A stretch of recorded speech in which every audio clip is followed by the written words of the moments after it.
హుస్నాబాద్ ఎల్లమ్మ చెరువులోని నిల్వ నీటిని అక్రమంగా బయటకు పంపించడంపై ఆయకట్టు రైతులు నిరసన వ్యక్తం చేస్తున్నారు. చెరువు తూం వరకు జేసీపీతో కాల్వ తవ్వి నీరంతా బయటకు వదిలారు. విషయం తెలుసుకున్న రైతులు ఆందోళన వ్యక్తం చేశారు. భూగర్భ జలాలు అడుగంటిన తరుణంలో నీటిని అక్రమంగా వదిలిపెట్టడంపై ఆగ్రహం వ్యక్తం చేశారు. చేపల గుత్తేదారు ఒకరు ఈ పని చేశారని ఆరోపించారు. గత కొద్ది రోజులుగా ఈ గుత్తేదారు అధికారులపై ఒత్తిడి తెచ్చినట్లు చెప్తున్నారు. అధికారులు అంగీకరించకపోవడంతో ఆయనే రాత్రికి రాత్రి గుత్తేదారి ఈ పని చేయించారని ఆరోపించారు. కనీసం పశువులకు తాగునీరు దొరకని పరిస్థితి ఏర్పడుతుందన్నారు. గతంలో ఇలా చేసిన తూము వద్ద ఆయకట్టు వేసి అడ్డుకున్నామని, దాన్ని తొలగించి నీటిని వదిలేశారని పేర్కొన్నారు. సంబంధిత గుత్తేదారుపై చర్యలు తీసుకోవాలని రైతులు డిమాండ్ చేశారు. విషయాన్ని నీటిపారుదల శాఖ అధికారుల దృష్టికి తీసుకెళ్లగా వెంటనే నీరు బయటకు వెళ్లకుండా అడ్డుకట్ట వేసినట్లు కార్యనిర్వహణ ఇంజనీర్ రాములు నాయక్ తెలిపారు.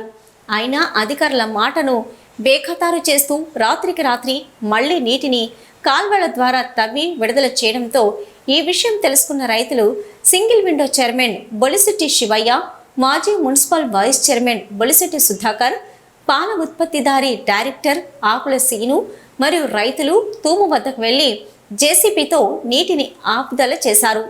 ఈఈ రాములు నాయక్ దృష్టికి తీసుకెళ్లారు.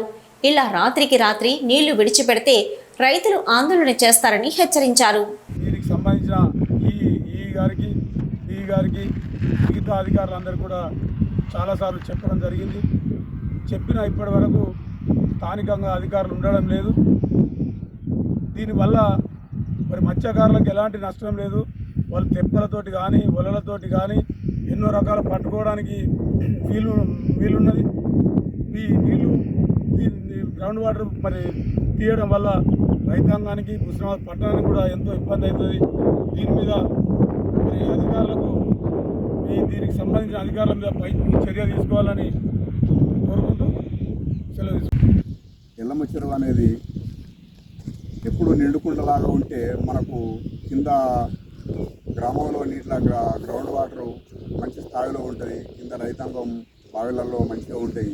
గొర్రెల మేకలు కానీ ఆవులు పశువులు కానీ దీని మీద నీళ్ళు నిండుగా ఉంటేనే అది బతకడానికి మంచి ఉపయోగంగా ఉంటుంది. అది దీనిపై అధికారుల మీద చర్య తీసుకోవాలి.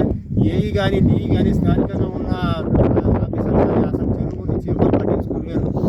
వాళ్ళ అధికారుల మీద చర్య తీసుకోవాలి. ఎవరైతే తూము తీసినో వాళ్ళని కనుక్కొని వాళ్ళ మీద క్రిమినల్ కేసులు పెట్టాలి.